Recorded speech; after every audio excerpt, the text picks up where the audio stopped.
So this little video I'm making is mainly targeted at parents of toddlers, because I am one, that feel like you want to lose a bit of fat, build a bit of muscle, get in shape, get fitter, whatever it may be, fitness related, that is looking on social media and constantly feels bombarded by information of, you must get 8 hours plus sleep, otherwise you're going to lose all your gains. You must do this, you must do that, you must have protein within 20 minutes of doing a workout, all of this stuff.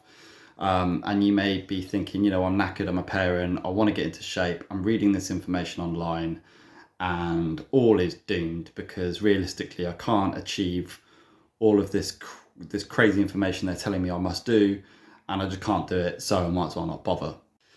Now, obviously, sleep is massively important. When you're asleep, that's when your body heals and repairs itself. It's when you fight off bugs. It's when your muscles regenerate. It's when everything happens. It's when all the magic happens. That being said, your child is kicking off and crying 4 hours after you've gone to bed. You've got to get up. You have broken sleep. You have shorter sleep, whatever.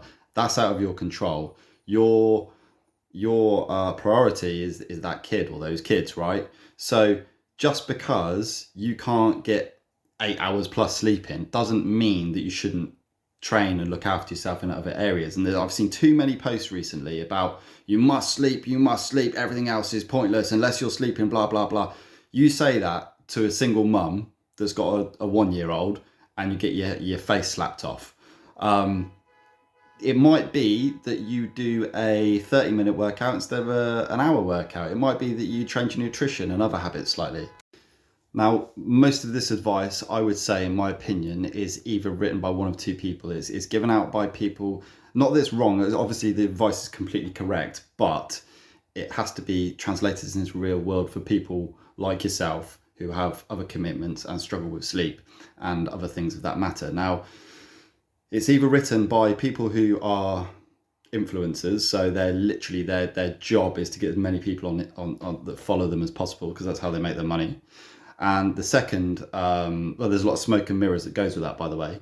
The second type of person is that it might be somebody who's just a little bit, has less life experience or doesn't have kids and has no other commitment outside of the gym and their job themselves. Therefore, they can't really understand why you can't dedicate all of this time and why you can't sleep for 8 hours. They don't get it.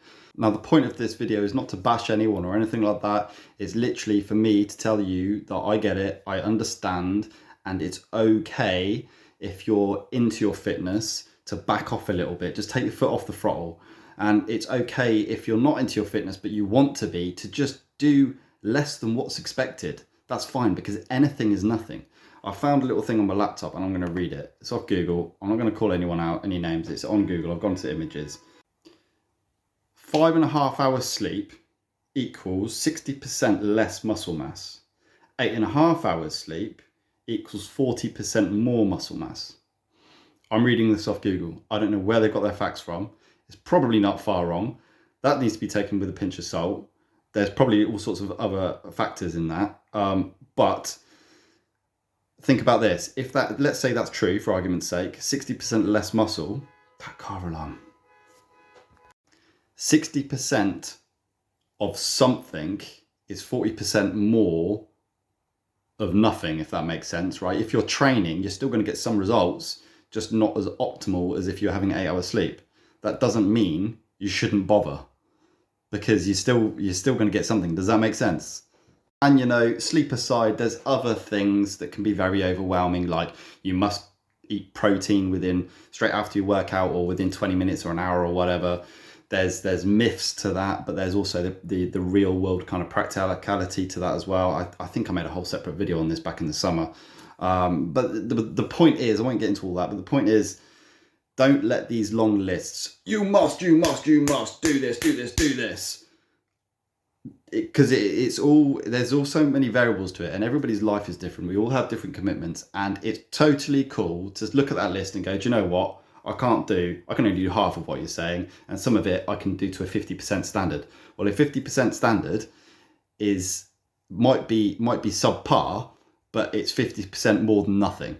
So crack on, give it a go, and don't let these lists and sort of like fitness bashing, Bible bashing, like this is the way it should be done, knock you down, because it's nonsense. It's nonsense. We all have other commitments.